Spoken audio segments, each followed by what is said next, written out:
it is still difficult to decide what we think of Piers Morgan on it, but he does give a platform to everyone, and here's the case for Iran being made on his program. Two countries up on the board, Iran and just go through a very quick list. Which country has nuclear weapons and refuses to allow international inspectors to look at their nuclear program? Israel. Which country is expanding its territory by illegally occupying neighbors in Palestine, Lebanon, Syria? Israel. Which country's leaders are wanted by the International Criminal Court? Israel. Yeah. Which country is currently committing genocide by starving and killing tens of thousands of children? Israel. And look at who started this war between Israel and Iran. Israel did. So to look at this entire list and to try to concoct some mechanism by which you're claiming that Israel is defending itself by doing all this. Making a strong case there. He got Mehdi Hasan on as well.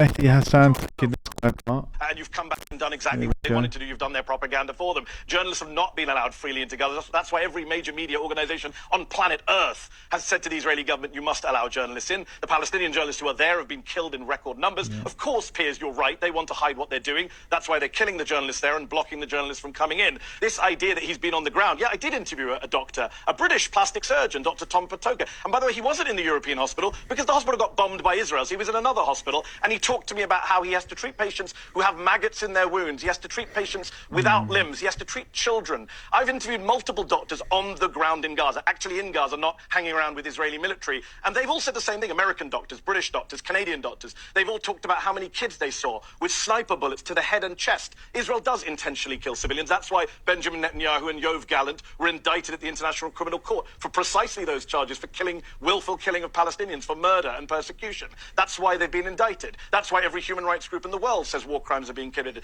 They've killed people holding white flags. We've seen it with our own eyes. They've bombed buildings without warning with families inside, like the Al-Dos family that I often cite in October 2023. They've dropped 2,000-pound bombs on refugee camps full of hundreds of people. They have killed 7 aid workers in a clearly marked World Central Kitchen aid convoy. They've bombed World Food Programme convoys, leading to Cindy McCain, the wife of the most pro-Israeli senator of my lifetime, to come out and condemn Israel for attacking aid workers. John wants you to ignore Cindy McCain and British and American doctors and human rights groups and your own lying eyes watching people with white flags being gunned down. He wants you to believe him and his Israeli military minders. And by the way, I have a longer memory than maybe some people in this country. After 9/11, I got asked the same question. Well, what should we do if we don't bomb Afghanistan? What should we do if we don't go after bin Laden, etc.? How did that work out? 23 years later, your pal Donald Trump is taking pictures with the former leader of Al-Qaeda, who's still on a globally designated terrorist wanted list, right? That's where we came. The war on terror was a complete failure. And some of us who saw that, and by the way, Joe Biden even said this in one of his more coherent moments. He said Israel should learn from our lessons. Israel did not learn from the US lessons. And actually, even if you forget about all the innocent Palestinians they killed, even if you don't give a shit about the people of Gaza, even if you only care about the people of Israel, Israel's not any safer today. Israel is not winning this war. John said on Times Radio... That's Mehdi Hasan.